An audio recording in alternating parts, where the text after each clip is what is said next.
Hello everybody, welcome to my Jade Starlight Forest Guide. This is one of my favourite spots, but I never really understood the mechanics that well, so I spent some time really figuring out what's happening, and I hope that it will be helpful to you. Let's first take a look at the different mobs at the spot. Normal packs comprise of some combination of the little guys, the medium guys, and the big guys.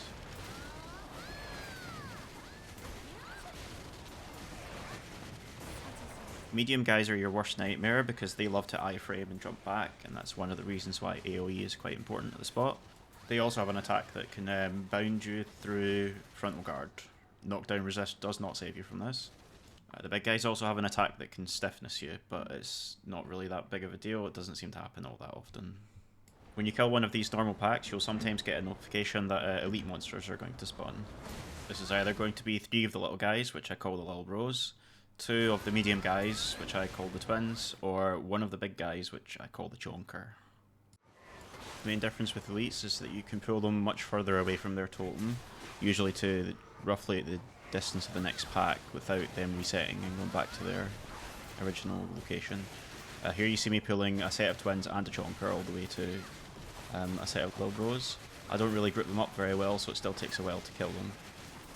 The main risk with doing this is that if there's more than 1 pack of Jinsuni alive nearby a totem, they actually resonate and get a massive DP buff. If this happens, it's better to just move on.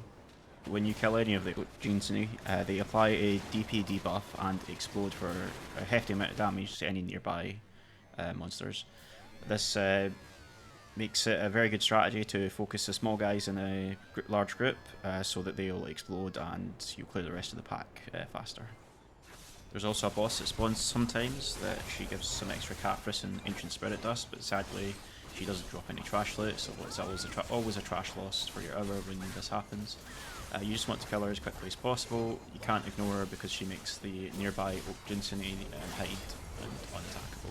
There's actually 2 versions of this boss. There's the normal version, which is not too uncommon, you'll usually see a couple an hour. And there's an ultra rare version I've only ever seen once, which is much tankier and I presume has a higher chance to drop rares and more other stuff, but I can't confirm that, it's way too rare. Now let's talk about the 3 types of totems at the spot.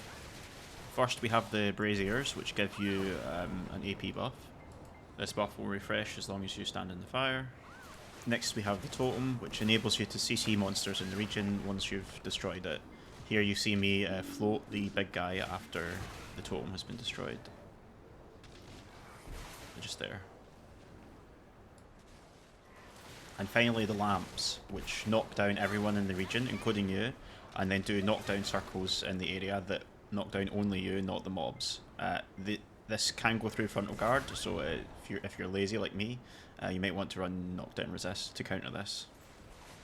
When destroyed, all 3 different types of totems will spawn flames beneath them. You can attack these flames and they'll explode to deal damage to mobs. You used to be able to somewhat abuse this and leave the flames for the next loop if you were careful to destroy the totems last and give you a head start on the next loop, but this has been patched out. The flames will now disappear if you move too far away. If you've ever grinded Jade casually, you probably already knew most or all of what I've just said, but now it's time for some new information. If you grind Jade very fast, you might have noticed that sometimes when you approach a pack, they already have a stack of the DP debuff on them. Until recently I actually had no idea why this was happening. I used to always assume that it was because of the leftover flames from the previous loop, but that can't be the case anymore since that's been nerfed. You see what I'm looking at here is what looks like flames from the totem being destroyed, but it's actually the respawned mobs that haven't shown up yet. You can see that they're a slightly different colour from the flames left by totems. So the mobs do actually exist and have respawned, but they're immaterial and don't become attackable until the totem respawns as well.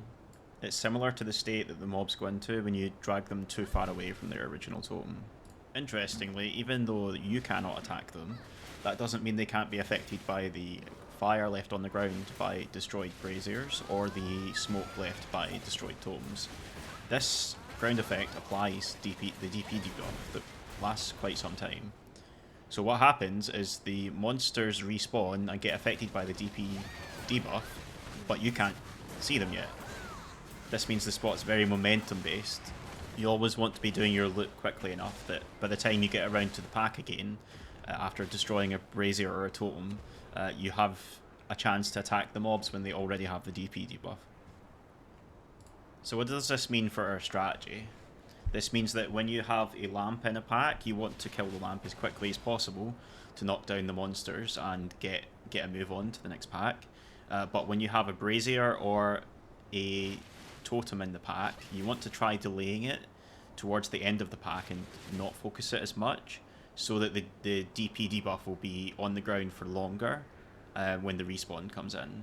So you'll have more time to make it around the loop and keep up your momentum. It also means that you want to be doing the shortest loop possible without overclearing. That means that for beginners, I would highly recommend starting with the alt rotation and doing 5 or 6 totems instead of going for the main rotation. One more thing to mention is you can actually knock the monsters out of their respawn state with the lamp. I'm not sure how to turn this into a useful strategy, but at least it's kind of amusing. Ta-da! This pack was alive a mere 10 seconds ago.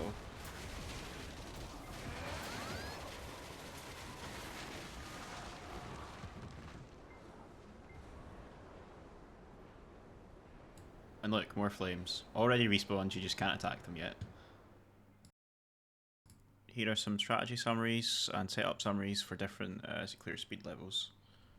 The estimated AP is based on a class that is good at Jade, so it might be lower or higher depending on your class.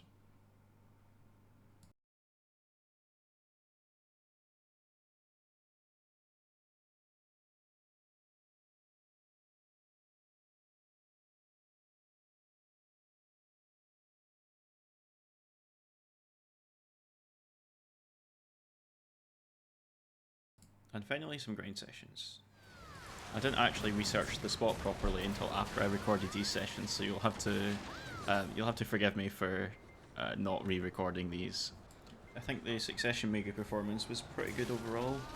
The Awakening Maegu performance can definitely be improved, especially since I had forgotten to take House Buff and Elixir Shock, so I only have 2 critical rate. And finally, the Awakening Nova performance can obviously be improved since it's nowhere near Paul's level.